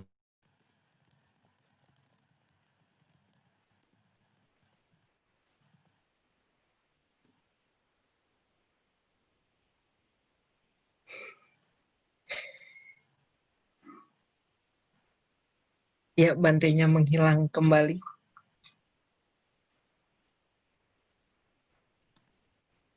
Teman-teman mohon maaf ya atas keterbatasan sinyal di tempat Bante, karena Bante itu wifi-nya mati katanya dari tadi. Jadi ini pakai handphonenya. Bentar Bante, masih mute. Oke, sorry, masih mute ya. Ya tadi wifi mati, jadi saya pakai pakai handphone ini. Ya, jadi ada 6. Itu 6. Ada juga yang 4 dalam pakati uposatha, itu ada 4. 4 itu tanggal 8, hari ke-8, hari ke-15 dan berikutnya juga 2 minggu berikutnya juga sama. Gitu. Atau 2 kali. Atau 2 kali saja, bulan gelap dan bulan terang saja. Itu 2 kali. Ini yang pakati. Ada 2 yang lain lagi. Besok saya bahas. Lalu kenapa kok harus ada uposatha? Besok ini saya bahas. Lalu apa beda manfaatnya? Saya kasih bocoran sedikit tentang manfaatnya. Saya kasih bocoran sedikit saja. Ya, besok saya akan jelaskan lagi. Jadi manfaat uposatha ini memiliki nilai kebajikan yang lebih daripada 5 moralitas. Kalau bilang nilai kebajikan, ini memiliki nilai kebajikan yang lebih. Ini Buddha sendiri yang mengatakan. Gitu. Ini Buddha sendiri yang poinnya yang Buddha katakan, ketika orang mempraktikkan uposatha, ini akan mempermudah keterdesakan batin untuk terlahir di alam surga. Ada 6 surga yang kemudian menjadi tempat tujuan bagi mereka yang mempraktikkan uposatha, walaupun hanya 1/4 hari saja. Walaupun 1/4 hari saja ia mempraktikkan. Bahkan walaupun hanya tidak sampai 1/4 hari ia mempraktikkan uposatha itu, ini ketika ini mengkondisikan keterdesakan batin untuk lahir di alam surga. Surga apa saja dan bagaimana besok saya jelaskan. Enggak sekarang. Ya besok. Okay. Lalu caranya mana? Caranya bagaimana? Caranya sama. Ketika Anda tidak ketemu dengan biku, ketika ada biku sangat baik sekali ketika Anda meminta beliau menjadi saksi dan mengingatkan tentang perlindungan dan 8 moralitas. Artinya meminta tuntunan uposatha sila. Tapi jika tidak, Anda bisa mengambil tekad sekali lagi, moralitas adalah kehendak menghindari perbuatan jahat melalui tubuh dan ucapan. Maka Anda bisa mengambil kehendak sendiri dengan membuat satu perenungan di dalam batin bahwa dan mengingat di dalam batin bahwa hari ini adalah hari Uposatha. Saya akan bertekad mempraktikkan 8 latihan moralitas selama 1 hari 1 malam. Itu 1 hari 1 malam. Gitu. Nah, ada yang tidak 1 hari 1 malam bahkan gitu kan. Ada beberapa penghitungan ya. Ini yang besok akan saya bahas. Jadi itu dulu tentang Uposatha. Kita akan bahas besok lebih detail lagi tentang Uposatha ini ya. Termasuk besok saya akan membahas tentang yang ke-8 itu terdiri dari 1, kita tidak membunuh sama yang menghindari pembunuhan, menghindari pencurian, menghindari bukan perilaku seksual ya, tetapi betul-betul menghindari aktivitas seksual. Tidak hanya perilaku seksual yang salah, tetapi aktivitas seksual apapun itu dihindari ketika itu. Lalu ucapan salah, lalu minuman yang memabukkan, lalu makan tidak pada waktu, yang menghindari makan pada malam, pada tengah hari, kemudian gitu, kemudian menghindari tari-tarian, menyanyi, kemudian juga penggunaan kosmetik, lalu menghindari tempat tidur yang tinggi dan mewah, gitu ya. Nah, seperti apa itu besok saya akan jelaskan. Lalu bagaimana jika tuntutan kerja kita harus menggunakan kosmetik? Jika tuntutan kerja kita harus menggunakan perhiasan, jika tuntutan kerja kita harus menggunakan parfum, nggak akan saya jawab sekarang, tapi akan saya jawab besok. Ya, oke. Terima kasih, Dharani. Oke, baik Bante, terima kasih. Baik, sesi diskusi pada malam hari ini telah selesai. Jadi nanti bagi teman-teman yang ingin bertanya terkait dengan 8 sila berarti ya Bante, kita akan bahas di minggu depan di sesi terakhir. Dan di sesi terakhir pula nanti kita akan mengadakan giveaway Bante buat teman-teman yang aktif mengikuti sesi dari sesi pertama sampai sesi 6 nanti. Ya, giveaway-nya apa bisa dicek di IG-nya PMVBB karena kita akan memberikan juga saldo OVO atau GoPay, terus ada pemberian buku Dharma sama hadiah souvenir yang menarik juga. Jadi silakan nanti di-follow. Ada tambahan hadiah souvenir dari saya nanti 5. Termasuk buat moderator dan host ya, Bante? Moderatornya kasih ini aja. Kasih tali saja. Oke, Bante. Nanti ada souvenir dari saya ya, berupa gambar budak yang dengan warna emas, kemudian seperti tangka gitu, dan juga ada souvenir yang lain yang akan saya berikan ya. Ada 5 macam. Oke, Bante.